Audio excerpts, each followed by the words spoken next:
Good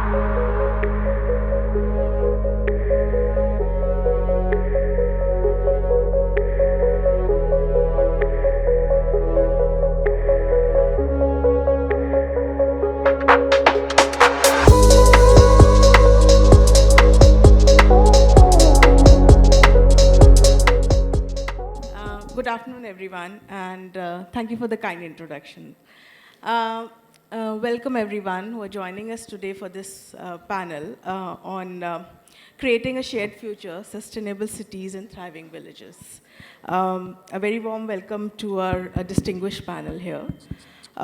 Sustainable cities and thriving villages are a future where communities across rural and urban areas live in a healthy and thriving environments where every human is not just able to live, but live with dignity and thrive socially and economically. Achieving and designing such an equitable future demands new ways of thinking, new frameworks of innovation that build on collective and historical knowledge while designing for a future that changes the status quo. Towards this end, there is not just need of thinking, but action that backs the thinking and mobilization of resources that facilitates this action.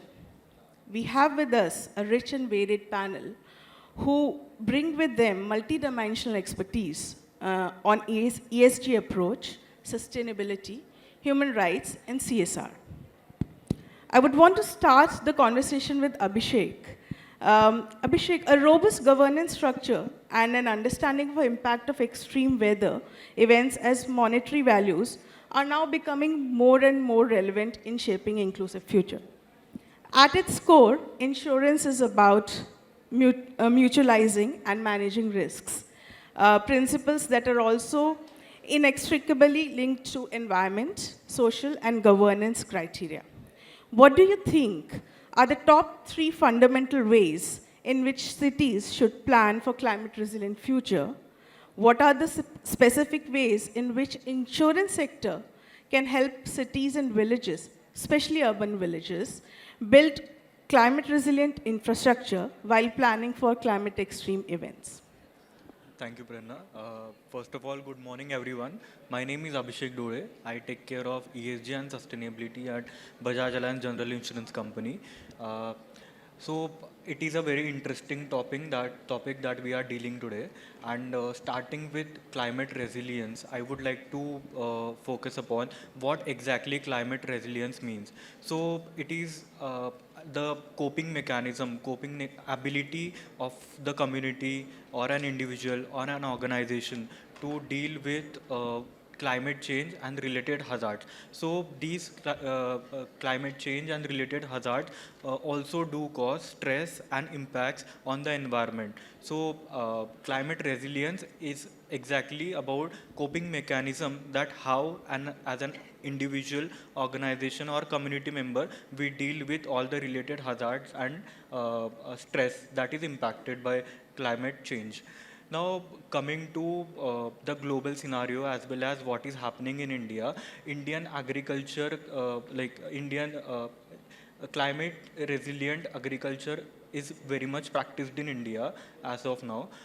There are certain programs at the global level, such as One NYC, which is a New York City program, as well as AKRSP's work, which is happening in India is very much influential. So I was going through a lot of literature and what is happening around the globe and in India, and I found these three works to be very much influential considering climate resilience at a global level as well as in India.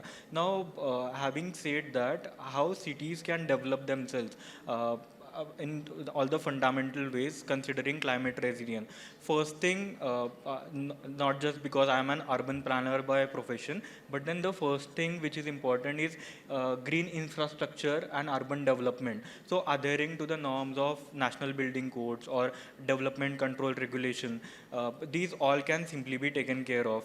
You would have recently heard about what is happening in Pune. So like some of the incidents like flash floods or even high intensity rains in a smaller duration has caused the complete city flooded in water. This has not had happened in Mumbai and Pune, particularly in last 10 to 15 years. This is the first time kind of flash floods or urban flooding is been observed. Similarly, in case of Chennai and Gurgaon as well. Now, considering, as I mentioned about it, urban development and this particular green infrastructure development is very much needed. Secondly, I would like to focus upon water management. As Dr. Pundhir also focused on developing community ponds and rejuvenating already existing traditional infrastructure in rural areas as well as urban areas.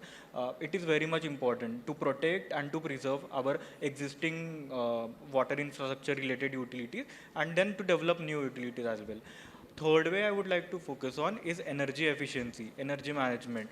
Now, having a mix of renewable and non-renewable resources would at a start would give added advantage considering energy efficiency in cities, and for the corporates as well. Many of the corporates are procuring through PPA agreement, they are procuring green power and trying to cut down their scope 2 emissions. So kind of initiatives are very much important when we consider about like how cities can develop themselves. So we corporate or communities being one of the major stakeholders of cities, we have to have these kind of interventions at our personal level as well as professional level.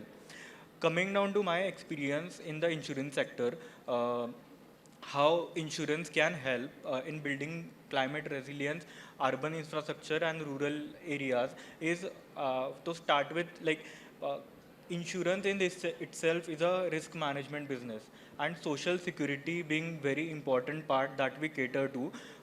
Insurance has these adaptable solutions which focus on urban infrastructure development, green infrastructure development. So recently in India we have launched surety bond, which ensures your all the public infrastructure. And in the recent our recent insurer was NHAI, where we have insured some of the major infrastructure corridors. Now, secondly, insurance can also focus on climate adaptation and mitigation practices. As I mentioned about risk management being very much core to the business, we can develop technology, and we already have technology which can focus on telling exact intervention of climate risk in different parts of the businesses. Uh, and about insurance, there are lot many insurance products such as environment protection policies, which covers biodiversity parks or ecological parks and all in India. So kind of interventions which we have tried to study at global level as well are coming to India, and it's really good to see that these total like environmental friendly practices are also inculcated in insurance sector as well. Thank you. Yeah. Thank you, Abhishek. I think you basically touched upon, very critical sectors of energy and water, and the larger urban development ecosystem, and the insurance ecosystem with surety bonds, etc. Um, are quite, relevant in this context. But the food for thought is, what does this mean for individuals, masses, communities? And I think that's a next modality, but we can come back. But I would like to move to Siddharth. Siddharth, with increasing urbanization, rural areas are being subsumed into urban ecosystems at a pace which planning responses have been unable to keep abreast with. Climate change, biodiversity loss, and changes in ecological systems has now created an urgency in developing a model for development that recognizes these unique challenges and prepares them for a thriving, ecologically sensitive, and climate resilient future. Drawing from your extensive experience working at the intersection of integrated rural development and CSR funding, what do you think are the specific gaps in skills and capacities? And how can CSR and the nonprofit sector bring in their expertise in addressing these gaps and building a sustainable and impactful future? Yeah, thanks. Good morning, everyone. I'm Siddharth and I lead CSR for ASK Asset and Wealth Management. We work on the theme of integrated rural development. We have an initiative called Samruddh Kisan that we run in 3 districts of Maharashtra. Uh, so the most important thing is, there are a lot of, cross references between cities and villages in today's time. Climate change is affecting villages due to things happening in the cities. Many of our villages are water deficit, and ironically they provide water to our cities. And they need to buy tanker water to get water during the summer months. So this is something we have seen across the country within Maharashtra, especially in remote tribal villages. So before we try to address the gaps, what we feel are gaps, it's important to understand the community, what is their perception of how do they see their village, and then plan interventions accordingly. And that is something we have been doing in our villages. So right from the need assessment stage to project design, implementation, and eventually, sustainability, the community is involved in every phase. When we do that, addressing these gaps become much easier because now we know what is it that the community wants. We have to do the project as per the community needs, not as per what we feel the village should do. They are sensible, things like climate change, etc. The traditional tribal knowledge is already there where they know everything. They can teach us. So there's nothing much that we need to teach them. Many of the technology applications which showcase, how much rain will fall, where is water available, etc. The village elder already knows that by just looking at the ground. So we can't discount the traditional knowledge, and involving, as Nidhi ma'am also spoke about, involving the youth in decision making. They are the future, the youth and the children. Keeping the traditional knowledge, influencing them with modern thoughts is something, a good way in ensuring we have thriving villages. So what is a thriving village? Water is available. They are self-sufficient. They are dependent on the ecosystem within their villages. They don't have to go to cities to work. So we did that successfully in a small hamlet called Mokhada in Palghar district, around 3 hours from Mumbai. When we went there, there was water deficit. Tanker water was coming in post, February. And today, of course, I can get into numbers, but qualitatively, what we have achieved today is that there are 4 villages. We worked around 18 hamlets. Today, all of them are tanker-free villages. So the Gram Panchayat has declared that. So for us, that was the big victory. Similarly, there was seasonal migration. That has, reduced. So seasonal migration has reduced. They are now gone back to the villages. They are working there. So automatically, the GDP of the village has started going up. Children have started going to school. Girl children are participating in various activities. The women are leading the show. So these have been some of my experiences. Thank you so much, Siddharth. And I think you touched upon a very important point of, how this whole need-based approach needs to be, built in. You need to include the communities before working for them. And I think another important aspect that you touched upon is this whole seasonal migration. It is also true that, in future we'll also see a lot of climate impact related migration. So I think these are some of the thinking that we need to start building into how we are approaching the whole development ecosystem. Moving on, Mandar, I want to come to you. So cities housing 60% of global population are also responsible for 2/3 of world energy consumption and consequently emissions. They are also centers of commerce, communication, and culture. With the current rate of urbanization in India, struggle to provision basic amenities is overwhelming. Planning for a thriving village becomes exponentially challenging. And central to this challenge remains the mobilization of resources with respect to finance, human resource, technical capacities, and systemic changes. As both cities and villages need to mobilize funds just for provisioning basic services and amenities, when one adds in the additional dimension of increased climate disruptions, how do you think the ESG approach can help in designing for a thriving and inclusive future? And what do you think is the way forward for connecting ESG with CSR strategies and project impact assessments? Thank you, Prerna. Good morning, everyone. Thanks a lot to CSR Box team for having us here.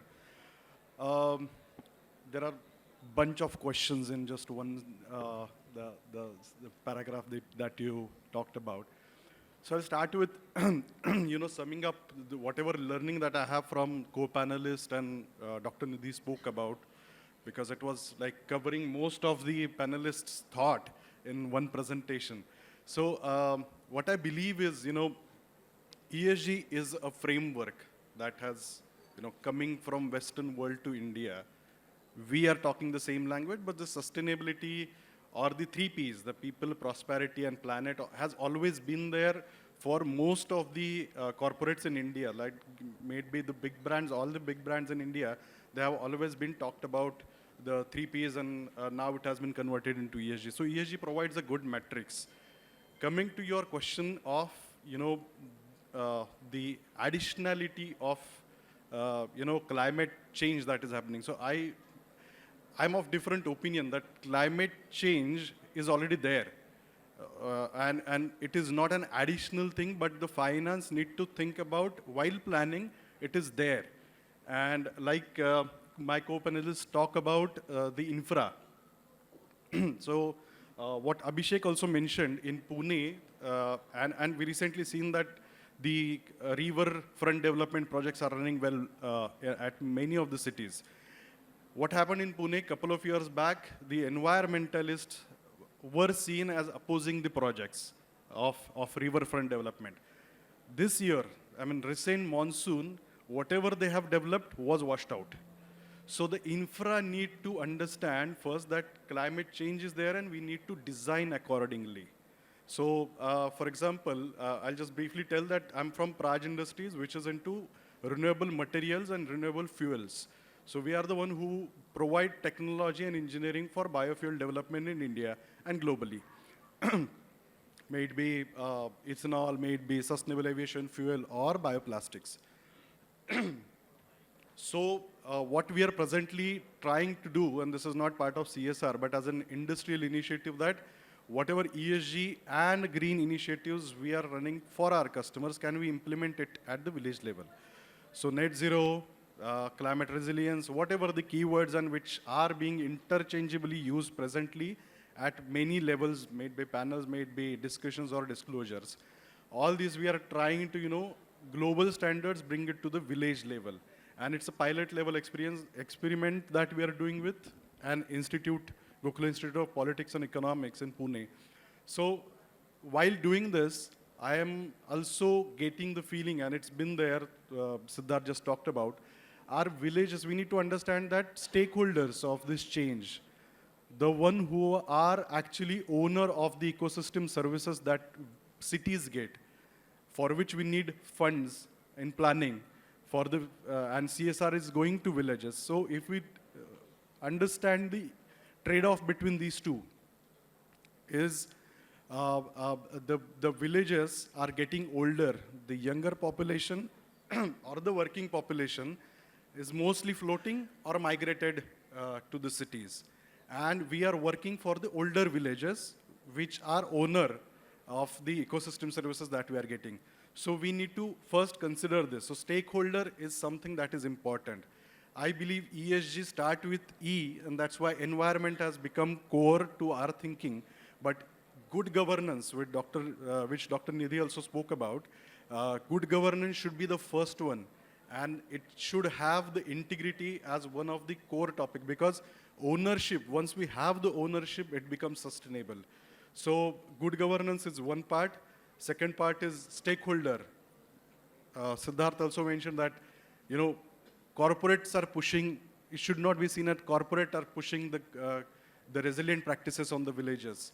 They already know few things. The tradition has told us. They are teaching us. So it should be a marriage between these two. The stakeholders should be onboarded. And climate risks, the core of ESG practices as well. The climate risks, the infra and ecosystem services that we are getting out of nature, which villages are holding, or rather they are the owners of good governance on this system, should be considered while planning. Now coming to the CSR impact assessment in ESG marriage. I will give you analogy of something called European Union's taxonomy, EU taxonomy. Something came on sustainability people in India that European people are pushing. But if you look at, it has a core understanding or philosophy that one segment should not impact the other segment. If I'm running the green energy project and impacting the local ecology, it should not be the case. So while doing CSR, we should also understand, while doing forestation, how we are managing the water resources of the villages. Are we pushing those resources to be exploited, and villagers come back to corporate asking that, okay, aapne to kar liya ye plantation वगैरह, what happens with our water resources? What happens with our soils? What happens with the grazing land that we used to get? So all these things need to be considered, and I think ESG frameworks are not something sitting at the European or American people. The standards are much more open. I mean, like ma'am's slide talked about the SDGs, there is a clear open source guideline of Global Reporting Initiative, GRI SDG linkages, which is available online. So while the Gram Panchayat development plans nowadays, GPDP is talking about SDGs, this SDG, that SDG, have we really gone and talked to villagers or the Panchayat members about the SDG linkages that this particular document talks about?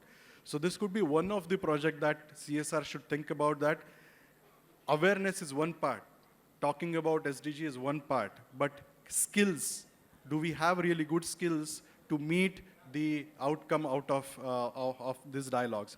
So I believe it's a skills, it's awareness, it's a gap between these two and the frameworks that are available that we need to work on. So I hope that answers the question. Thank Fantastic. you, Prerna. Thank you so much, Mandar.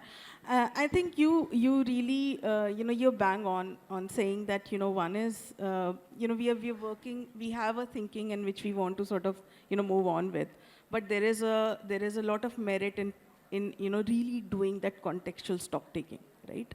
And it is also very valid to see that, to really evaluate where these gaps are, so that those expertise, that traditional knowledge, that local context can actually be, looked at in as a comprehensive unit, rather than, in isolation doing one or two spaces and then saying that, this is how it is contributing to the larger, global agenda.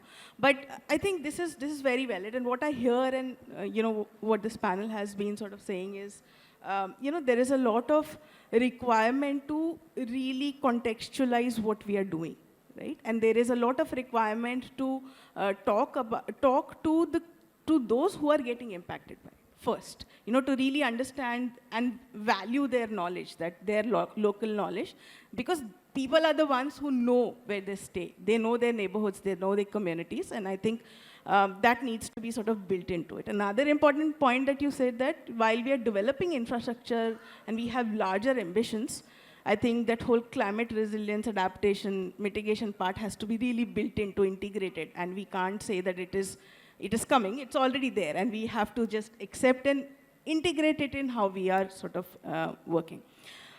Thank you so much for this. And with this, I'm going to come to Dr. Nidhi. And you really set the context for this panel, Dr. Nidhi, with a fantastic presentation. But I want to pick some very specific thing out of that. And in India is one of the youngest nations, and it has about 378 million young people. 2 out of 3 of them live in rural areas and remain disconnected from India's growth trajectory. And when socio-cultural dimensions of class, economy, social position, and gender are brought into play, this disconnect starts to widen up. And the contribution to Indian GDP starts to decline. Young people are also one of the most vulnerable in the physical, social, and economic repercussions of climate crisis. How can existing models of development, capacitation, and governance build systems that can capacitate the youth to participate meaningfully and engage fully in shaping India's and thus their own future? In your opinion, what are the specific actions that can be taken, especially by large enterprises, driving social change towards bridging the urban-rural divide in access to economic opportunity while building new aspirational employment opportunities? Well, again, a very vast question and very difficult to give an answer in a minute or two, but I'll try my level best. I think it's a very serious topic that we are talking about, and the whole vision of sustainability. It's also fragmented, I must say. Everybody, it's like a big elephant in the room, and somebody is looking at the tail, and somebody is touching, the trunk. And are we very clear what is it that we mean by sustainable villages? Do we have a shared sustainable villages and cities? Do we have a shared vision around it? I think there are a lot of questions. And we are also talking about a very different India. I keep saying that the definition of poverty has shifted significantly. In the absence of a census report, I think it's only sample surveys that we are reading, and we can see that how the data has shifted. The mere definition and the wealth rankings have shifted. Are we taking all of that into account when we are doing our own strategies? Before I come to the youth discourse, of course, speaking on behalf of a company which has 220,000 people, and 60% of them are youth. So you can imagine that they're all under 25. So what is the challenge that we have when we try and co-create our CSR programs with them, and the kind of expectations that they have? It's a very different world altogether.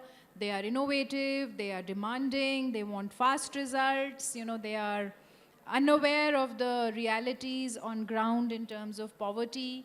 And then there is another youth which is hopeless, which has dropped out from the irrelevance, because of the irrelevance of the education system for them. There is no other opportunity for them, and then we have a bigger challenge of building soft skills and hard skills in them and bringing them back to workforce. While we say that India has the biggest demographic dividend, and I really appreciate the fact that we call it a dividend. I was recently in Australia for 2 weeks, and I was wondering about the kind of human capital that we sit on, and we really should feel very lucky, because many of these developing countries, or developed countries rather, have a huge deficit there. In fact, 2 days ago, we were co-creating a strategy about an aged care program in Australia, where in association with NSDC, we might train people here in India and then give them assured job opportunities, because in countries like Australia, there are so many people who have aged to the limit where they need care. Not that they do not have nursing care and general geriatric care, but the element of culture is missing. They do not have enough Australian youth to take care of their aging youth. So there is this whole dimension of culture with which we need to train, and that is a new dimension we need to bring in our own skill development program. Now, talking about culture, do our youth also, are they also inheriting the culture that we had? So I think culture is a big discourse which really needs attention. Because in India, while we say that we have the biggest youth demographic dividend, we also have an aging demographic dividend. That also needs attention, because experienced dividend, because the youth burden as such is very high. I have spoken about it, that it is the people between 15 to 45 which takes care of the people below 15 and people above 40, in a way. Now we can say 65 also. There's a shifting definition of who we call as youth. But then there are certain questions and there are certain answers when coming back to the topic, when we are talking about sustainable cities, sustainable villages. The unmet need analysis, I think we all talked about it. It's critical when we are putting in any CSR resources or any government resources. There are areas that need attention. There is digital divide that needs to be bridged. There is a soft skill divide that needs to be bridged categorically, be it urban or local. What is missing? What is missing is categorically in the urban areas, who do you plan all this with? We've been working with the migrant communities for 10 years now, and I haven't in a single city found a single place to go to with whom I can actually run my program smoothly. There are 15 different departments, there are 15 different commissioners, there are 15 different people who are supposed to take care of a city, and there's no single urban local body which has the charge. So I think there's a big governance lack over there. We cannot give direction in any form to the cities unless we have some kind of governance reinstated in some of the in all cities. And I think the climate action disasters, etc. Right now, Chennai, many of you, last year we responded to floods there. Who do you really work with is always a question as corporates. On the other side, rural, yes, we have PRIs, we have panchayats. The good news is that there, because of formation of PRIs, it's become slightly more organized. It's become, in fact, it's heartening to see when we go and meet in the villages the new sarpanches, the new pradhans. They're no longer those, old, I don't want to say that, but then a very authoritative figure. They are very participatory with the mobile phone in the hand. And, recently I was in our own village in Hardoi, in Samudai, and there was this female pradhan, taking me around the village that, ma'am, we have put our funds in the drainage system, you give us ideas, we will implement from our funds, we want to do the planning. So the face of youth in rural India has changed significantly, and we need to be taking cognizance of that if we want to work with them and walk the path with them. So a couple of pointers with which I can leave and maybe consolidate, which I was making as notes. That yes, I think we all talked about community participation, critical stakeholder mapping, but when it comes to disasters, responses, I think we need a further very, very serious planning. While yes, it is always an outcome of the unplanned cities and so on, but when disasters come, they take away lives. So there needs to be a complete focus there. In times to come, 40 to 50% of India is going to be urban and peri-urban. So the entire shift that we talked about from rural, and the face of new rural is very different. Face of new rural has roads, it has digital penetration, it has a very young PRI body, it has absorption capacity, and we need to plan with them, for them. It's also the definition issue that I did talk about. The overall governance and the urban local bodies, I think urban needs way more work than rural right now. Certain areas within public health, for example, we keep saying complete immunization. I'm taking example of basic polio. By the time you come to third and fourth booster, it reduces to 75% and 70%. This is our own data in slums and some of the rural communities. Anemia, tuberculosis. Forget about NCDs, we are still struggling with. There are villages reporting a total fertility rate of 3.2, 3.3. What are we talking about? Have we done the unmet need analysis, and have we really focused on these issues which need our attention and our resources? Which will not let us go anywhere near SDGs if we don't focus now. I said in the beginning of my speech that countdown has begun, 2030 agenda has to be achieved. Gender, we did not talk about gender ever on this panel as well, but then how do we really, are we taking gender transformative approaches? Are we cognizant of the fact? Are we positively inclined? Are we doing some biased approaches? Girl child is sitting out there, still not served very well.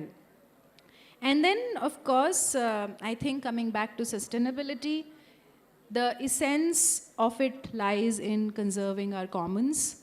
It is in the air, it is in soil, it is in water, it is the blue, brown, and green, which needs attention. And as long as we keep doing that, I think we are on the right path. All I want to say is unmet need is way higher than our resources, so map them carefully. Thank you. Thank you so much, Dr. Nidhi. I think this is a perfect conclusion to the panel, and you spoke about very pertinent, areas of action related to governance, related to, health, related to environment, larger environment, and how sort of we are sort of, catering to people's needs, at different levels, and this is something that we all need to be cognizant of. And with that, our time buddy says that it's time up. Thank you so much. Thank you, everyone. Thank you, the panelists and all the participants for this. Back to the master of ceremony. Thank you.